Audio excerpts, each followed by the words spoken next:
Banyak cara yang dilakukan masyarakat dalam memanfaatkan alam dan isinya. Salah satunya adalah yang mau saya ikuti di sekitar Waduk Gembong, Kabupaten Pati, Jawa Tengah. Waduk dengan luas kurang lebih 5.000 hektar ini telah menjadi penopang sumber kehidupan bagi masyarakat yang tinggal di sekitarnya. Waduk peninggalan zaman kolonial Belanda ini mulai dibangun tahun 1903 hingga 1933. Memiliki fungsi utama sebagai sumber pengairan pertanian di 4 wilayah kecamatan. Oke, mulai kita, Pak. Kita mau nganco. Alatnya namanya anco ya, Pak? Iya. Iya. Jadi setiap 5 menit sekali harus kita cek. Cara ngeceknya gini nih, ya udah kita angkat aja. Tapi kaki saya nih nginjek ini nih tali yang ada di anconya. Aduh, berat banget loh. Ternyata tidak mudah untuk mendapatkan ikan dengan cara menganco seperti ini. Harus bisa jaga keseimbangan supaya getek atau rakit bambunya tidak terbalik.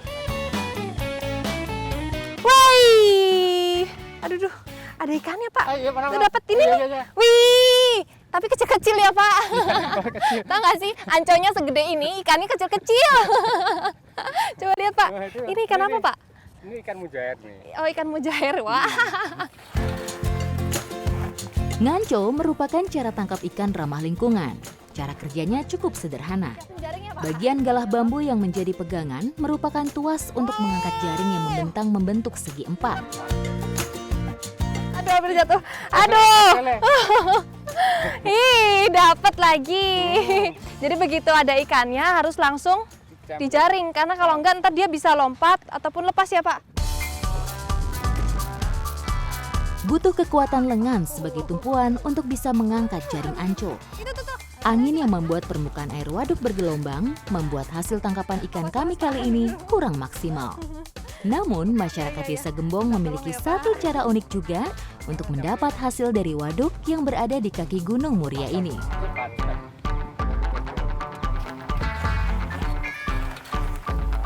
Jadi selain nganco, ada juga kegiatan yang namanya ngerumpon.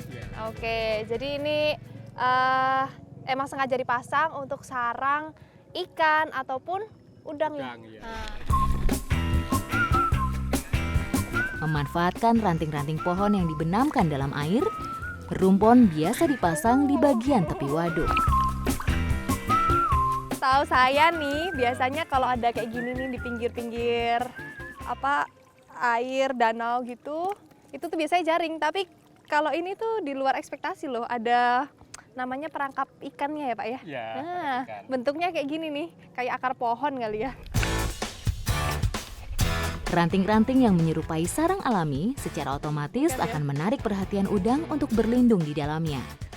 Meski tinggal angkat terus serok, ternyata kenyataannya tidak sesederhana itu. Begitu tiang pancang tercabut, jaring serok harus segera dipasang di bawah rumpon mencegah udang atau ikan kabur.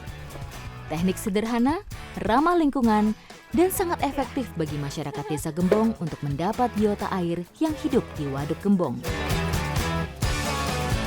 Sudah terkumpul semua hasil tangkapan kita hari ini. Ada ikan, ada juga udang.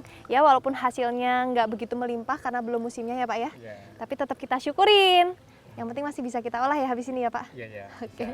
Ikuti jejak saya, jejak petualang.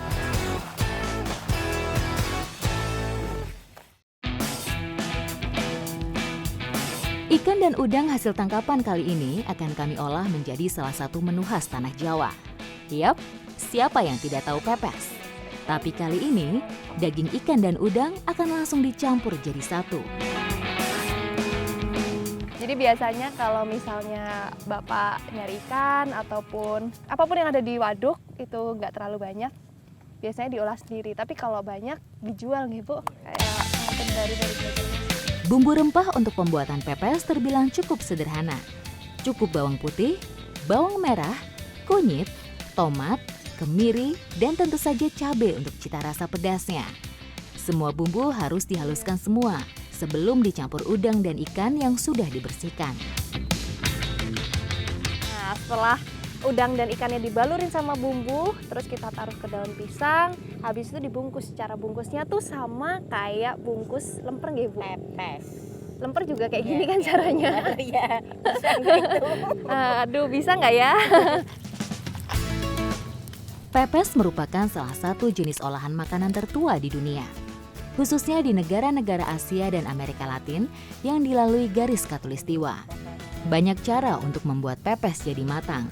Ada yang dibakar, ada juga dengan cara dikukus. Kali ini pepes kami kukus supaya bisa segera digelar untuk mengisi perut yang sudah keroncongan. Uap air akan mempercepat proses pematangan pepes, karena panas dalam panci juga lebih stabil.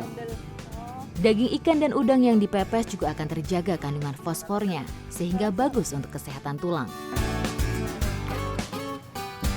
Udah nih ya Bu ya kayaknya ya. Udah. Oke, mari kita cek ya.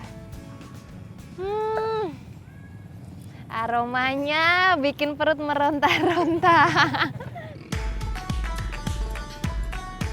Meski ikan dan udang hasil tangkapan kali ini ukurannya terbilang mini, tapi tetap saja manfaatnya sangat berguna bagi kami. Ikuti terus jejak saya, Jejak Petualang.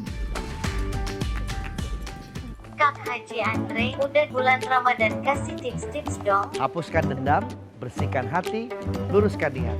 Selamat menunaikan ibadah puasa. Tumben bener gue.